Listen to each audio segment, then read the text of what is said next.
ओम नमो भगवते वासुदेवाय।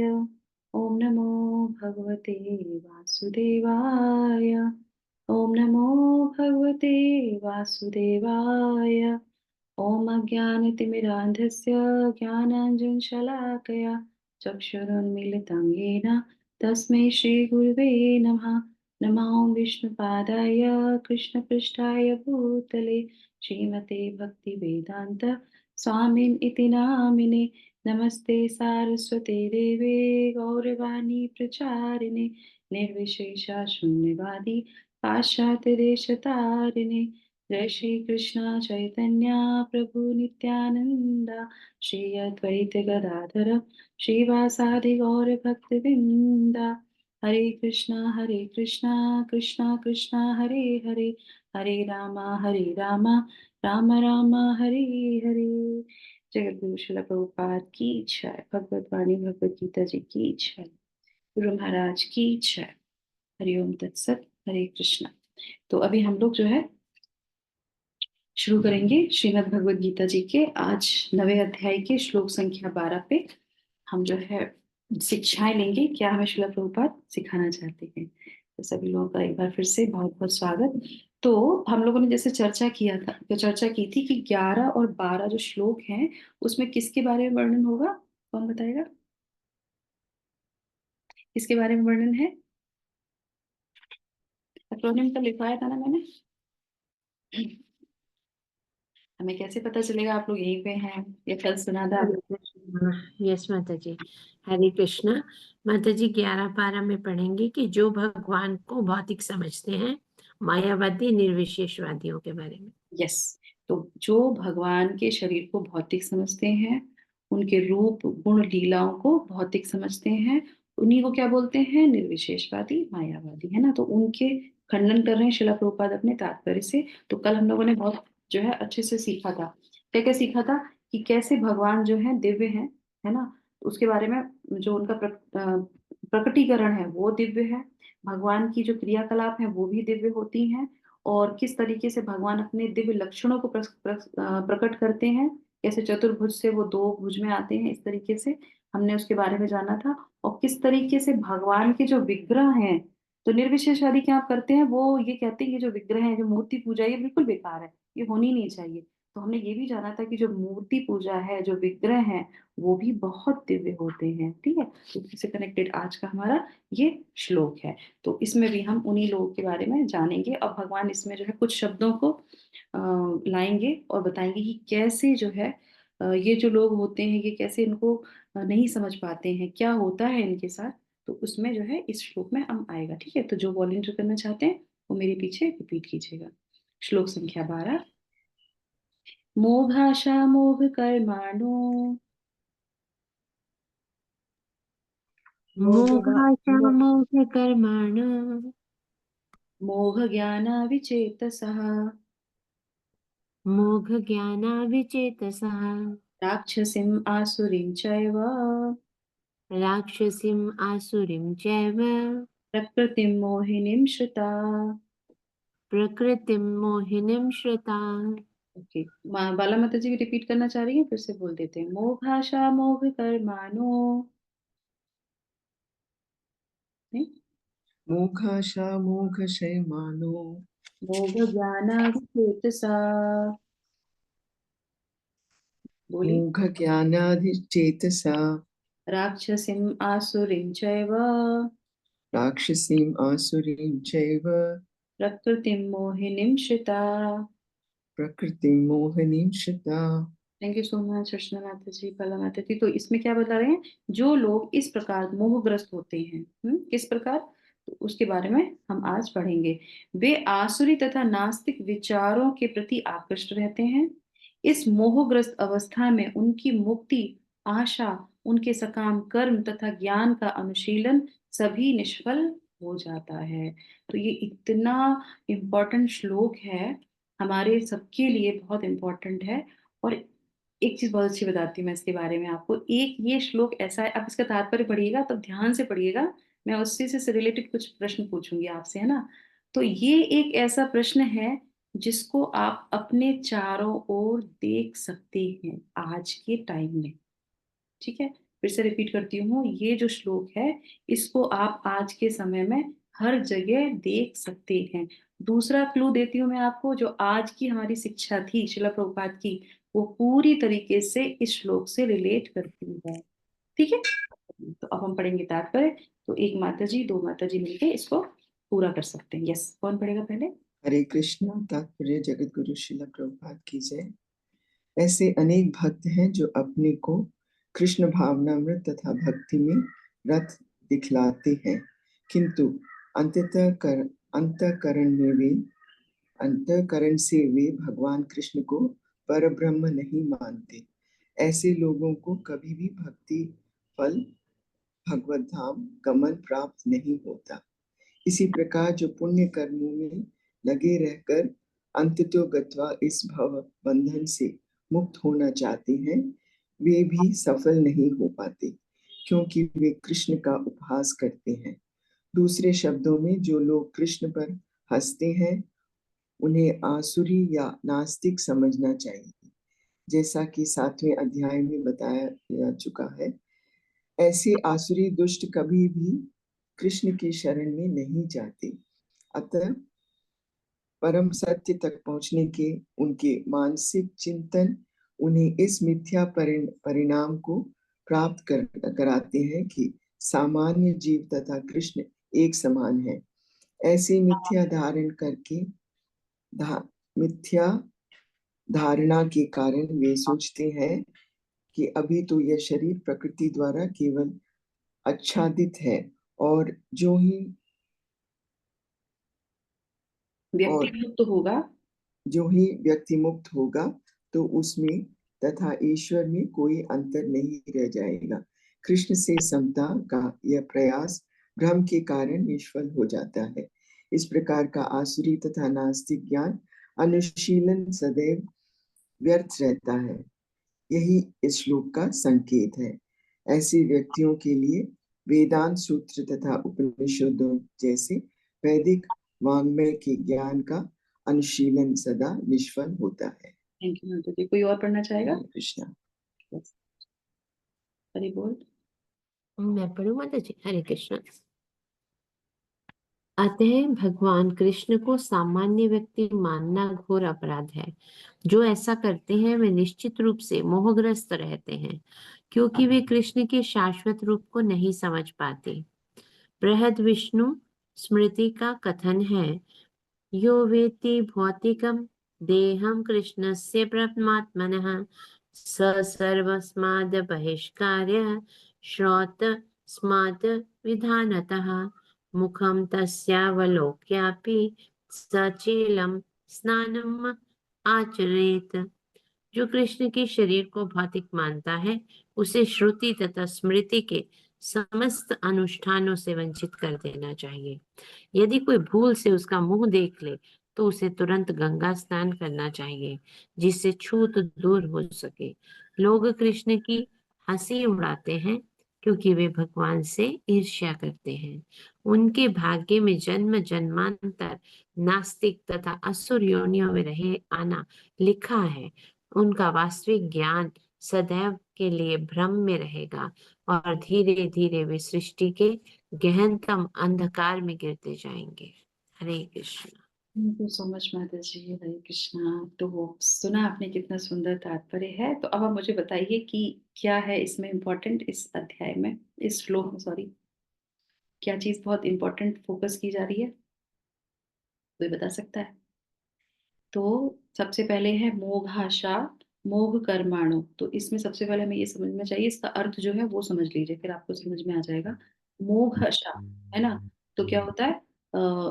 जो है आपका जो निष्फल, मोघ मतलब होता है निष्फल। अमोघ होता है जिसका जो निष्फल नहीं होता है। अमोघ मतलब निष्फल नहीं होता है, मोघ मतलब निष्फल हो जाना। तो यहाँ पे क्या बोल रहे हैं कि निष्फल हो जाएगा। क्या क्या निष्फल हो जाएगा? मोघ कर्माणु, उसके कर्म जो हैं वो भी निष्फल हो जाएंगे। उसके बाद मोघ ज्ञाना, उसका ज्ञान भी निष्फल हो जाएगा। और विचेतसा, और उसको जब ये उसका जो है जो प्रयास करेगा, मुक्ति पाने का भी प्रयास करेगा वो भी उसको नहीं मिलेगा, पुण्य कर्म करने का प्रयास करेगा वो भी मोह हो जाएगा, ज्ञान मोह हो जाएगा, कर्म मोह हो जाएंगे। और जब ये सब चीजें हो जाएंगी तो क्या मिलेगा उसको, जैसे हम लोगों ने टाइटल में सुना था कि जो भी निर्विशेषवादी होते हैं, मायावादी होते हैं, जो भगवान को, शरीर को भौतिक मानते हैं, तो उसका क्या रिजल्ट क्या होता है, उनको प्राप्त क्या होता है, यही प्राप्त होता है। क्या प्राप्त होगा, राक्षसिम आसुरिम चैवा, वो कौन सी उसमें चले जाएंगे, राक्षस और आसुर, असुरी जो है योनियों में जाएंगे, प्रकृति की उन श्रेणियों में जाएंगे जो मोह रहती हैं, जो मोहग्रस्त रहती हैं, किसमें, रजोगुण में, तमोगुण में मोहग्रस्त रहती हैं, वो उसी में ही लिप्त रहेंगे। तो जानना ही नहीं चाहते भगवान को, तो भगवान भी कहते हैं ठीक है तुम एंजॉय करो। समझ में आया। तो इस तरीके से यहाँ पे भगवान उनके बारे में, उसका रिजल्ट के बारे में बता रहे हैं कि जो भगवान को नहीं जानते, नहीं जानना चाहते, तो ये है। ठीक है, अब हम आगे इसमें आ जाते हैं। बहुत सुंदर तरीके से भगवान श्रील प्रभुपाद जो है यहाँ पे बता रहे हैं। अब ये जो है, हमने ये सुन लिया कि भगवान, ये विचेत सा मतलब भगवान को ठीक तरीके से न समझने के कारण उनकी ये गति हो जाती है। अब इससे पहले भी हम लोगों ने जो सुना था कि क्यों होता है ऐसा इनके साथ, जो लोग ये नहीं मानते हैं या भगवान के शरीर को जो है दिव्य नहीं मानते हैं, भगवान के धाम को दिव्य नहीं मानते, भगवान के अर्चा विग्रह को, भगवान के मंदिर को दिव्य नहीं मानते, साधारण मानते हैं कि मंदिर में क्या है, भगवान तो हमारे हृदय में भी है, तो हम वहीं पे ध्यान लगाएंगे, भगवान की ये जो है सब कुछ ब्रह्म में है और हम बाद में लीन हो जाएंगे। जैसे अभी हम लोगों ने यहाँ पे पढ़ा कि बाद में क्या हो जाता है कि वो अपने आप को जो ही वो उसमें ईश्वर में, उसमें कोई अंतर नहीं रहेगा, यहाँ से हम चले जाएंगे और हम ईश्वर में विलिप्त हो जाएंगे, और हम में और ईश्वर में कोई फर्क नहीं रहता, हम भी ईश्वरी ही हैं। तो ये जो बातें होती हैं वो किस वजह से होती हैं, तो उसमें एक श्रील प्रभुपाद बताते हैं कि गलत जगह से सुनने के कारण ये होता है। जब हम कहीं से गलत इंटरप्रिटेशन सुनते हैं तो उससे हमारे जो है चित्त का विनाश हो जाता है। तो एक मैं आपको बहुत अच्छी, जैसे मैंने आपको बताया कि आप बताएंगे मुझे, मैंने कहा था मैं प्रश्न पूछूंगी, बताइए इस ये श्लोक किस तरीके से हम हर जगह देख सकते हैं, फिर मैं आपको बताऊंगी जल्दी से, कोई भी जिसको समझ में आया कुछ बताइए जल्दी जल्दी से। हरी बोल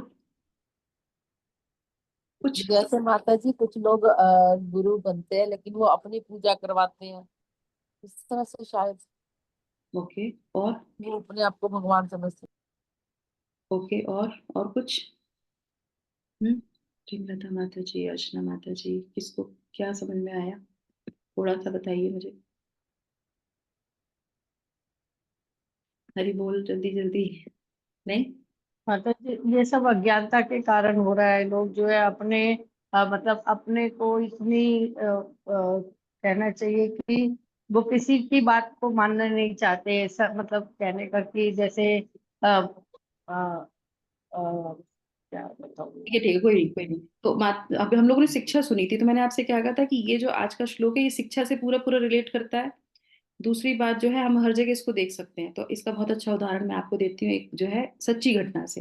तो एक बार क्या होता है, बच्चे जब श्लोक पढ़ते हैं, भगवत गीता पढ़ते हैं, तो उसको एक्सप्लेन किया जाता है महाभारत के साथ। तो वो बच्चा जो अपनी मम्मी के साथ मार्केट जाता है, तो वहां पे वो किसको देखता है, वहां पे वो देखता है मछली बेचने वाले को। और जैसे ही वो मछली बेचने वाले को देखता है, तो फिर वो क्या कहता है, मोघाशा मोघ कर्माण मोघ ज्ञान अचेत सहा और राक्षसीम आसुरीम चैवा प्रकृति मोहिनीम शिता। तो वो कहता है कि देखो, मोघाशा, इसका जो है, ये क्या कर रहा है, ये तीन गुणों में, सॉरी दो गुणों में रत रह के ये कौन सा कार्य कर रहा है, ये अपने जीवन को यापन करने के लिए एक पशु को वध करके, है ना, मार के उसको क्या कर रहा है, उसको बेच रहा है। समझ में आया। तो ये कर्म कर रहा है और ये सोच रहा है कि ये जो कर्म कर रहा है, इस कर्म से जो पैसे आएगा उससे वो एंजॉय करेगा। समझ में आया। तो इस तरीके से मोहाशा, अब यहाँ पे इसका जो कर्म से जो इसको एंजॉयमेंट लेने वाला था, ये जो लेगा वो इसको नहीं मिलेगा। समझ में आया। और उसके बाद फिर वो क्या कहते हैं, मोह कर्माणु, तो ये कर्म कर रहा है। और अगर, और फिर क्या, मोह ज्ञाना, और अगर इसको ये महसूस होता है कभी भी, तो पहले तो इसने कर्म खराब कर दिया, है ना, उस जीव को पानी से निकाल के मार के उसको बेच दिया, और उसके बाद उसको किसी ऐसे व्यक्ति को देगा जो उसको खाने में इंटरेस्ट रखता है। ठीक है, वो कर्म खराब हो गया। और अब इसको कभी अगर ऐसा लगता है कि हम, ये काम ठीक नहीं है, और जो है चलो हमें थोड़े से पुण्य ले लेने चाहिए, है ना, तो पुण्य लेने के लिए पैसे की जरूरत होती है, तो वो उन्हीं पैसों से वो क्या करेगा, पुण्य कमाने का प्रयास करेगा। पुण्य कमाने क्या करेगा, चलो मंदिर चले जाते हैं, चलो कहीं पे किसी को कुछ दान कर देते हैं। तो जो ऐसे कृत्य करते हैं उनका क्या होता है, उनके द्वारा जो धन कमाया जाता है उस धन से वो पुण्य कर्म करते हैं, तो वो भी पुण्य नहीं मिलेगा, वो भी खत्म हो गया। उसके बाद मोघ ज्ञाना, मोघ ज्ञाना क्या है, कि अगर इस व्यक्ति को अब कोई भी ज्ञान देगा कि अब ये काम अच्छा नहीं है जीवन यापन के लिए, शिला प्रभुपाद ने बोला है कि गाय रख लो, दूध निकाल लो, दूध को बांट दो, या अपनी खेती उगा लो, गेहूं उगा लो, उससे अपना जीवन यापन कर लो, इसको समझ में नहीं आएगा। क्यों? क्योंकि मोह ज्ञाना, इसका ज्ञान भी विनिष्ट हो गया है। तो क्योंकि शास्त्रों में बताया जाता है, गुरु बताते हैं कि ऐसे हमें जीवन यापन करना, पर इसको समझ में नहीं आएगा, तो यहाँ पे क्या हो गया, इसका ज्ञान भी जो है मोह हो गया। तो इस तरीके से वो कहते हैं। और उसके बाद क्या होगा, उसके बाद फिर राक्षसी मासुरिन चैव, अभी तो ये कार्य कर रहा है, फिर ये इसके बाद क्या होगा, विचेत सा, इस कर्म के कारण इसको क्या मिलेगा, इसको उन योनियों में जन्म मिलेगा जिसमें से कभी भी बहुत जन्म, कितने जन्म लग जाएंगे उसको ऊपर निकलने में। तो आप लोगों को अब समझ में आया? समझ में आया तो हाँ बोली, नहीं तो फिर मैं दोबारा से एक्सप्लेन करूँ। हरे कृष्णा। समझ में आया? हाँ, जी मोगरा। माता जी समझ में आ और ये जी हर माता जगह जी। दिख रहा है, ये हर जगह दिखता है कि नहीं दिखता है? आपको कितने सारे जो है स्लॉटर हाउस दिख जाएंगे, कितनी जगह जो है आपको दिखेगा कि कैसे कैसे लोग जानवरों को मार के बेच रहे हैं, पका रहे हैं, खरीद रहे हैं, खा रहे हैं, रेस्टोरेंट खुले हुए हैं, ये सब इसी श्रेणी में आते हैं। और अब दिन पर दिन ये चीज बढ़ती जा रही है, लोगों के घर भी ऐसे ही हो गए, कब्रिस्तान बन गए हैं। तो ये चीज हर जगह देखने को मिलती है। उसके बाद ये बहुत अच्छा यहाँ पे जो है, लास्ट वाला जो है यहाँ पे हम लेते हैं कि यहाँ पे शिला प्रभुपाद बहुत अच्छा जो है बृहद विष्णु जो है, बृहद विष्णु स्मृति का कथन में बताते हैं, यो वेति भौतिकम देहम कृष्णस्य परमात्मनः सह सर्वस्व अमाद बहिष्कार्यम। तो इसमें वो क्या बोल रहे हैं कि जो कृष्ण के शरीर को भौतिक मानता है उसे श्रुति तथा स्मृति के समस्त अनुष्ठानों से वंचित कर देना चाहिए। यदि ऐसे से भूल से उसका मुंह देख लो तो कितना बड़ा है, कि जो लोग, यानी शिला प्रभुपाद सीधे सीधे एक बात बोलते थे कि मायावादी कृष्ण अपराधी, और इनका मुंह भी नहीं देखना चाहिए।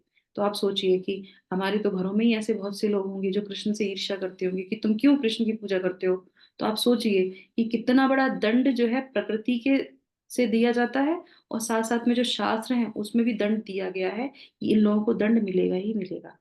उसके बाद जो है और हंसी उड़ाते हैं, है ना।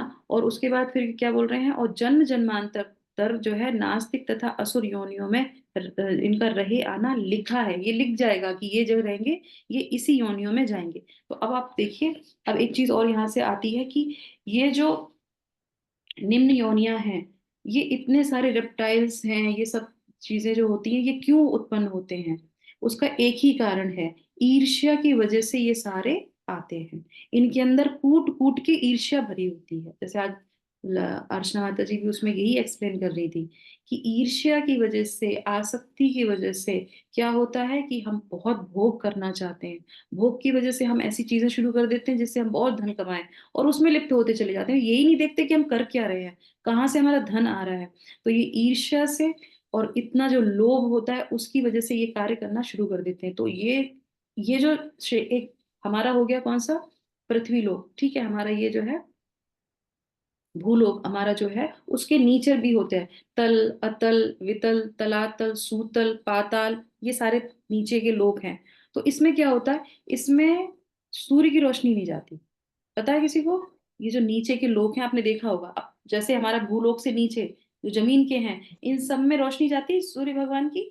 नहीं जाती है। क्यों नहीं जाती है? क्योंकि इन जीवों का डिजायर यही था, इन जीवों की, इन रेप्टाइल्स की या जो भी कीड़े मकोड़े हैं, इन्होंने यही इच्छा की थी कि हम ऐसे ही स्वतंत्र रूप में भोग करें और हमें किसी भी चीज की आवश्यकता नहीं है। तो भगवान ने कहा ठीक है, तुम्हारे लिए भी हम क्या करते हैं, भगवान कितने दयालु हैं, भगवान के ठीक है तुम्हारे लिए हम ऐसी चीजों की व्यवस्था करते हैं जहां पे तुम्हें और किसी की चीज की जरूरत नहीं पड़ेगी, और तुम हमेशा जो है किसमें जाओगे, तुम जो है हमेशा नीचे कीचड़ में, मिट्टी में, पानी में, जहां पे कोई सूर्य का भी प्रकाश नहीं मिलेगा, और उसमें तुम, और उनको लगता है कि इससे जो है सुंदर और कोई जगह ही नहीं है, यही हमारा स्वर्ग है।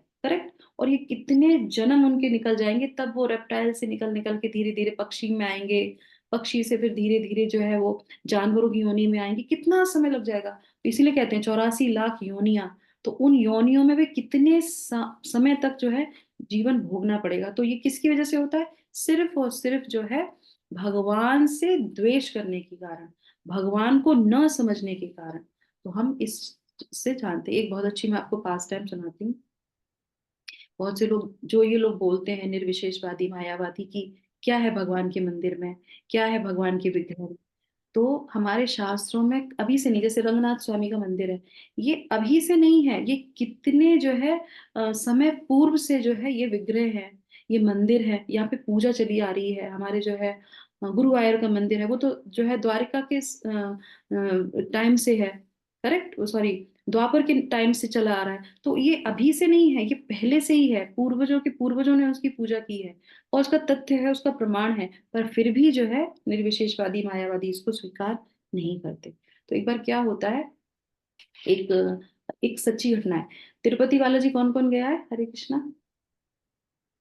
तिरुपति बालाजी को, माता जी हम गए, हम लोग, मैं गई। बालाजी में जो गए हैं उनके लिए तो बहुत अच्छी बात है, जो नहीं गए अब इस कथा को सुन के जरूर जाइएगा। तो तिरुपति बालाजी में हम जानते हैं कि जैसे हम लोगों ने कल ही सुना था कि भगवान के जो है, भगवान ने अपना रूप प्रकट किया। तो जो हमारे गुरुवायूर में जो भगवान है वो भी चतुर्भुज फॉर्म में प्रकट हुए थे। जो बालाजी हैं वो बाल रूप में ही बालाजी हैं, इसीलिए चतुर्भुज फॉर्म में वहां पे रहते हैं, इसीलिए उनकी वहां पे पूजा की जाती है। तिरुपति बालाजी उनको बोलते हैं। तो वो जो है बालाजी थे, तो वहां पे क्या होता है कि बहुत स्ट्रिक्ट उनकी पूजा होती है। 7 गेट है उसके अंदर, और उसके अंदर जो पुजारी है वो जो है बहुत स्ट्रिक्ट होते हैं, वो किसी को अंदर प्रवेश नहीं करने देंगे, खड़ा भी होने नहीं देते से। तो बहुत जो है रूल्स रेगुलेशन बहुत स्ट्रिक्टली फॉलो किए जाते हैं। तो वहां पे क्या होता है कि वहां पे जो है एक भक्त होता है जिसने कृष्ण की कथा सुनी होती है, और वो इतना भगवान में जो उसको अंदर से आता है कि मैं तो जाऊंगा। जैसे अभी हम कथा सुन रहे हैं तिरुपति की, तो मन में किसी के आएगा कि हम भी तिरुपति जाएंगे, है ना, अगर हम नहीं गए हैं। तो इस तरीके से वो जाते हैं तिरुपति के लिए दर्शन करने। तो वो क्या करते हैं, ऑस्टेरिटी करते हैं। वो पैदल पैदल पूरे जो है जो पर्वत है उसको, क्योंकि वो तो ऊंचाई पे है, तो पूरा जो है नॉर्थ के होते हैं वो, है ना, और रामदास उनका नाम होता है। और वो जो है वहां से पूरा चल के साउथ आते हैं, साउथ में भी वो पूरे पर्वत पे चढ़ते हैं, और फिर जाके भगवान के दर्शन करते हैं। जब दर्शन करते हैं तो उनका मन इतना खुश हो जाता है दर्शन करके, वो कहते हैं कि इतनी सुंदर भगवान है, और मैं तो अब यहीं रुकूंगा, यहाँ रुक के क्या करूंगा, भगवान की सेवा करूंगा, है ना, कुछ तो भगवान के लिए करूंगा, और जो मैं भजन गाता हूँ वो भगवान को सुनाऊंगा। ये उसकी भाव थे भगवान के लिए। और फिर वो वहीं रुक जाता है, और खाने पीने की कोई चिंता, मिल जाएगा तो ठीक है, नहीं मिलेगा तो भी ठीक है, पर मैं यहीं पे रुकूंगा भगवान के पास। और डेली नियम से भगवान को भजन सुनाता था, और जो भी मंदिर में इधर उधर जो भी उसको सेवा में दिखती थी वो करने लगता था। ऐसे कंटिन्यू कंटिन्यू कई साल तक वो करता रहा। और करने के बाद फिर क्या होता है कि जो है फिर भगवान से उसकी बातचीत शुरू हो जाती है, भगवान रेसिप्लिकेशन शुरू कर देते हैं। और जब कर देते हैं तो फिर वो कहते हैं कि सुनो रामदास, भगवान कहते हैं उससे कि रामदास, तुम ना ये सुबह दिन में ना तो सब लोग रहते हैं, मैं तुमसे बातचीत नहीं कर पाता हूँ ढंग से ना। अब भगवान कौन है? बाल रूप में है। तो भगवान कहते हैं मुझे खेलने का बहुत मन करता है। ये पुजारी उजारी तो पूजा करके चले जाते हैं, खाना वाना दे देते हैं, खेलने वाला कोई रहता ही नहीं मेरे साथ। तुम एक काम करो, रात में आया करो, हम लोग रात में खेल खेलेंगे। तो कहते हैं अच्छा ठीक है, हम रात में खेल खेलेंगे। तो ये जो रामदास था, ये बहुत ज्यादा, उनकी उम्र ज्यादा बड़ी नहीं थी, थोड़े छोटे ही थे, पर समय बीतता गया तो फिर उनकी उम्र वहीं बढ़ती गई। तो इस तरीके से उन्होंने अपना पूरा जीवन वहीं दे दिया था। तो इस तरीके से वो उनके साथ खेलना शुरू कर दिया। अब वो रात में आते, पूरा मंदिर बंद, अब वो आते तो कौन खोलेगा कुंडी, है ना। तो भगवान अंदर से कुंडी खोल देते थे। कल संतोषनी माता जी पास टाइम सुना रही थी जगन्नाथ जी का, तो वो भी कह रही थी कि भगवान ने अंदर से कुंडी खोली, खोलते हैं भगवान। तो इस लीला में भी भगवान क्या करते हैं, अंदर से कुंडी खोल देते हैं, और फिर वो जो है अ, अंदर जाते हैं प्रांगण में, उसमें जो है खूब तरह तरह के जो है गेम खेलते थे। और खूब खेल के उनका ये कंटिन्यू चलता रहा, चलता रहा, चलता रहा। और उसके बाद फिर क्या हुआ, एक दिन भगवान खेलते खेलते, क्योंकि भगवान तो ऐश्वर्य भाव में है वहां पे बालाजी में, वो बाहर निकल जब खेल रहे होते हैं प्रांगण में, मतलब मंदिर के अंदर की बेड़ा में, तो उनका जो है हार होता है बहुत कीमती सा, वो गिर पड़ता है, उन्हें पता ही नहीं चलता, वो खेल खाल के उधर चले जाते हैं, और ये भी जो है बाहर आ जाता है अपना। और उसके बाद जब प्रीस्ट जो सुबह के होते हैं, तो वो जो है अब देखते हैं कि अरे भगवान के यहाँ गले में तो हार ही नहीं है। और इसको जब ये दिखता है कि जब रोशनी होती है तो कहती अरे भगवान का हार तो यहाँ छूट गया, तो ये उठाता है और कहता है चलो जल्दी से जाके दे आता हूँ मैं उनको। और ये जा रहा होता है और इसको लोग पकड़ लेते हैं कि ये तुम्हारे हाथ में हार कहाँ से आ गया, ये तो भगवान का हार है। तो वो कहते हैं कि हाँ ये भगवान का ही, मैं भगवान को ही देने जा रहा हूँ। तो वो बड़े प्रीस्ट के पास लेके जाते हैं कि आप जिसको ढूंढ रहे थे वो इसके हाथ में है। और फिर वो कहते हैं कि तुम्हें पता है तुमने कितना बड़ा अपराध किया है, तुमने भगवान की चीज को चुराया। और तुमने चुरा कैसे लिया, ये सारा तो बंद रहता है। कहते नहीं नहीं नहीं, चुराया नहीं है, हम तो रोज भगवान के साथ खेलते हैं यहाँ पे। तो वो खेलने खेलने में उनका हार गिर गया होगा, तो सुबह मैंने देखा तो मैंने कहा लाओ भगवान को दिया, तो मैं तो देने आ रहा था। अरे अच्छा, तुम्हें कोई और नहीं मिला, मैं ही मिला हूँ, मैं इतने सालों से यहाँ पे पूजा कर रहा हूँ, भगवान तुम्हारे साथ खेलेंगे, ये बालाजी तुम्हारे साथ खेलेंगे। तो कहते कि अब तुम्हें, तो वो श्राप देते हैं। रामदास को श्राप क्या देते हैं कि तुमको जो है कितने साल तक, वो कहते हैं कि 60,000 साल तक तुम जो है गू जो होता है ना, गोबर या गू जो भी होता है निकृष्ट, उसके तुम कीड़े बने रहोगे। कितने सालों तक, 60,000 साल तक उसी के कीड़े बन के रहोगे। क्यों? क्योंकि तुमने इतना बड़ा अपराध किया है, तुमने भगवान की जो चीजें हैं उसको चुराने का प्रयास किया। भगवान की किसी भी चीज को अगर आप चुराते हैं तो आप फिर समझ लीजिए आपका बिल्कुल पतन हो जाएगा। तो ये तो बात है कि भगवान की चीज को चुराने की, अब जो भगवान को ही नहीं मानता होगा, सोचो वो कितने साल तक कीड़े की उम्र में रहेगा। तो इस तरीके से उसको वो श्राप दे दिया जाता है। उसके बाद तो फिर वो जो कहते हैं कि ये क्या हुआ, हम तो भगवान के साथ खेलने आए थे और यहाँ पे तो हमको श्राप मिल गया कि हम कीड़े बन जाएं। फिर उसके बाद फिर वो कहते हैं कि नहीं नहीं ऐसा नहीं है, मैं पूरी बताता हूँ आपको कि ऐसे भगवान ने मुझसे बोला था कि तुम खेलने आओ, तो मैं उनके साथ खेलने आया। तो वो कहते हैं कि चलो तुम्हारी बात मैंने मान ली कि वो उन्होंने तुमसे बोला, तो एक काम करो, प्रूफ करो, प्रूफ करो कि भगवान तुम्हारे साथ आते हैं। तुम्हारे साथ आते हैं ना, तुम्हारे अंदर इतनी दिव्यता है, तुम्हारी बातों में इतनी शक्ति है, तुम्हारे अंदर इतनी एनर्जी है, तुम भगवान को बुला लेते हो, उसके साथ खेल लेते हो। तुम बुलाओ अपने भगवान को, इन्हीं बालाजी को बुलाओ और इसी प्रांगण में बुलाओ, इसी प्रांगण में खेलते हो ना, ठीक है अब तुम्हें एक कमरे में, ऐसे कमरे में बंद कर देता हूँ, उसी कमरे में बुलाना तुम, ठीक है? क्योंकि बाहर जाओगे तुम कहोगे बाहर भगवान नहीं आते, इसी मंदिर में भगवान रहते हैं ना, इसी मंदिर में बुलाओ भगवान को। तो आज भी उस जगह पे तिरुपति बालाजी में एक जगह है, उसका नाम बताऊंगी मैं आपको। वो एक कमरे जैसा है, उसमें जो है उसको बंद कर दिया और बोला कि आज पूरे दिन तुम इसमें रहो, पूरी रात इसमें रहो। और वो पूरा रूम जो है गन्ने से भरा हुआ था। किससे? गन्ने से। और कहते हैं इसको पूरे दिन और पूरी रात में इसको खा के खत्म करके दिखाओ मुझे। अगर तुमने कर लिया सुबह तक, जब हम सुबह दरवाजा खोलेंगे, अगर तुमने खा लिया तो हम समझ जाएंगे कि भगवान तुम्हारे पास आते हैं, खेलते हैं, बातचीत करते हैं, सब कुछ करते हैं। और अगर नहीं हुआ तो तुम्हें दंड तो मिलेगा ही मिलेगा, और तुम जो है निकृष्ट योनि में जाओगे 101%। ये तो अभिशाप मैंने तुमको पक्का दे दिया। तो वो कहता है, वो उसको बंद कर देता है। अब वो बेचारा जो है वहां परेशान होता है, फिर वो जो है बालाजी से प्रार्थना करता है कि बालाजी देखो इन लोगों ने मुझे ऐसे बंद कर दिया, अब ये गन्ने तो मैं एक गन्ना खाऊंगा, दो गन्ना खाऊंगा, मैं कैसे गन्ने खा लूंगा, और क्या करूंगा मैं, अब मैं कैसे प्रूफ करूं कि आप मेरे साथ खेलने आते हो। भगवान तो है ही करुणा निधान। तो वो क्या करते हैं, वो आ जाते हैं, आ जाते हैं, पर वो किसी और का वेश धारण करके आते हैं और किसी को नहीं पता, क्योंकि बाहर से तो ताला लगा हुआ है और वहां पहरेदार लगे हुए थे। वो पहरेदार कहते हैं कि अंदर से कोई आवाज सुनाई दे रही है, गन्नों को खाने की, खूब गन्नों को खाने की, और बहुत जोर जोर से आवाज आ रही है। तो वो कहते हैं कि अंदर कुछ तो चल रहा है, उसको जो पनिशमेंट दिया है, काम तो कुछ उस पर चल रहा है, कुछ ना कुछ तो हो रहा है, पर जा नहीं सकते ना, क्योंकि मना कर रखा है कि अंदर कोई नहीं जाएगा उसके अंदर। और फिर जैसे ही जो है सुबह होती है, तो वो जो पहरेदार होते हैं वो जल्दी से जाके प्रीस्ट से बोलते हैं चलो जल्दी से जल्दी उसको दरवाजा खोलो, उसमें बहुत जोर जोर से शोर हो रहा है उसके अंदर, हमें तो लग रहा है कि जरूर उसमें जो है भगवान आके गन्ने खा रहे हैं। वो कह रहे तुम चुप रहो, हम देखते जाके। फिर वो देखते हैं, तो जैसे ही वो दरवाजा खोलते हैं सारे के सारे गन्ने गायब।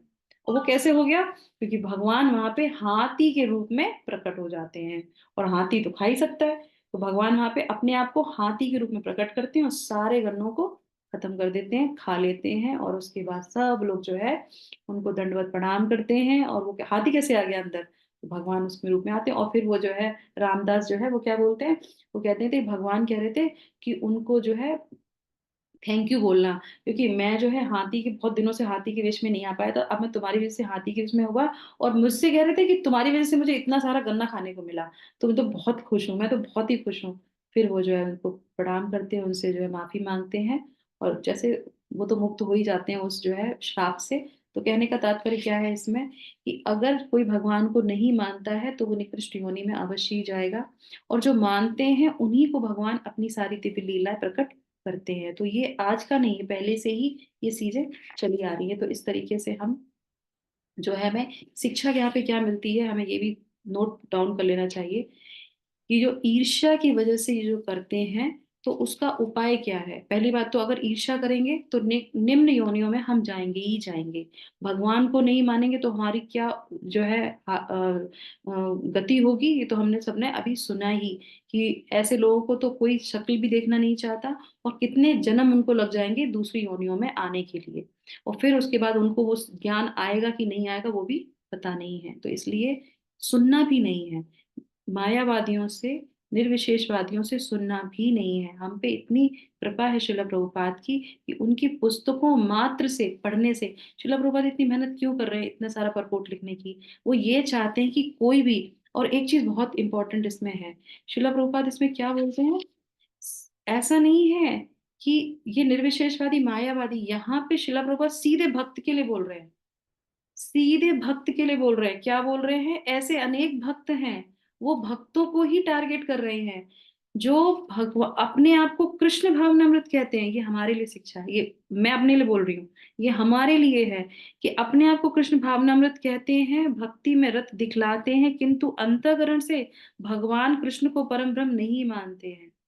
तो डाउट है आपके अंदर, ईर्ष्या है आपके अंदर, तो सोच लीजिए, बुहार से बोलोगे, तिलक लगा लेंगे, कंठी लगा लेंगे और कहेंगे कि हम कृष्ण भावनामृत हैं, और फिर भी अगर डाउट है, और फिर भी अगर आपसे ईर्ष्या है और नहीं मानते हैं उनको कि वो सर्वोपरि नहीं है, तो आपकी जो अधोगति होगी उसका तो कोई जो है निष्कर्ष ही वो, उसका तो कोई आप उसका अनुमान ही नहीं लगा सकते। तो इस तरीके से वो हमारे लिए ही बोल रहे हैं। तो पूरी तरीके से, और ये सोचो कि हम भगवत धाम चले जाएंगे, बिल्कुल नहीं जाएंगे। हरे कृष्णा महामंत्र लेने का मतलब है पूरी तरीके से भगवान पे विश्वास रखना कि वो ही सर्वोपरि हैं, he is the supreme personality of God head. चाहे उसके बीच में शिव जी आ जाए, चाहे ब्रह्मा जी आ जाए, चाहे दुर्गा जी आ जाए। इसीलिए कहते हैं शिला प्रभुपाद कि कितने भी देवी देवता आए, चाहे वो किसी भी स्थिति में हो, सर्वोपरि कृष्ण है, उनसे किसी का भी कंपेयर करना सेकंड नाम अपराध यही है। भगवान से किसी भी जो है शिव या ब्रह्मा की से उनको कंपेयर करना सबसे बड़ा अपराध है। तो इस तरीके से हमें ईर्ष्या नहीं करनी चाहिए, और अगर हमें ईर्ष्या को कम करना है तो क्या करना पड़ेगा, भगवान की ही सेवा करनी पड़ेगी और भगवान के भक्तों की ही सेवा करनी पड़ेगी। जिससे भी हम ईर्ष्या करते हैं उसके लिए क्या करना चाहिए, हमें उसकी तारीफ करना चाहिए, हमें उसको ऊपर उठाना चाहिए, अगर है ईर्ष्या तो, है ना, ये हमारे सबके अंदर होती है। तो अब हम क्या करना चाहिए, प्रैक्टिकल एप्लीकेशन बहुत सुंदर है। कृष्ण से ईर्ष्या है, अगर लगता है कि नहीं, तो उनकी तारीफ करो, उनका नाम लो, उनके भक्तों की तारीफ करो, उनको नाम लो, उनके द्वारा जो है आगे, उनको आगे बढ़ाने की प्रयास करो, तो हमारे अंदर से ईर्ष्या खत्म हो जाएगी। तो इस तरीके से शिला प्रभुपाद इसको, तो वो जो बाबा थे उनका नाम जो है आज भी आप देखेंगे वो प्लेस है वहां पे, उनको बोलते हैं हाथी राम बाबा, है ना। ठीक है, तो आप कभी भी जाइएगा तो उनको जो है दर्शन करके आइएगा। और ये क्यों बोल रही हूँ, क्योंकि हमारी प्रगाढ़ श्रद्धा भगवान में होनी चाहिए। जब हम धाम में जाते हैं, दर्शन करते हैं, विग्रहों के दर्शन करते हैं, तो वो भी रेसिप्लिकेशन करते हैं हमारे साथ। तो इसी के साथ हम आज के इस सत्र को विराम करेंगे। कल नए जो है सब्जेक्ट में प्रवेश करेंगे। ये जो पूरा सेक्शन है इसमें अलग अलग जो है विचारधाराओं को प्रस्तुत करा जा रहा है कि कैसे कैसे वर्शिपर्स होते हैं, किस किस तरीके से किन किन लोगों को वो पूजते हैं, और उसका परिणाम क्या होता है, उसका फल क्या होता है, रिजल्ट क्या होता है। ठीक है, हरे कृष्णा कृष्णा कृष्णा हरे हरे, राम हरे राम राम हरे राम हरे। जगत गुरु श्रील प्रभुपाद की जय।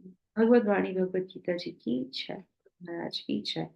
आप सभी लोग का दिन शुभ हो, मंगलमय हो, इसी कामना के साथ आज के सत्र को विराम। Thank you so much. Hare Krishna.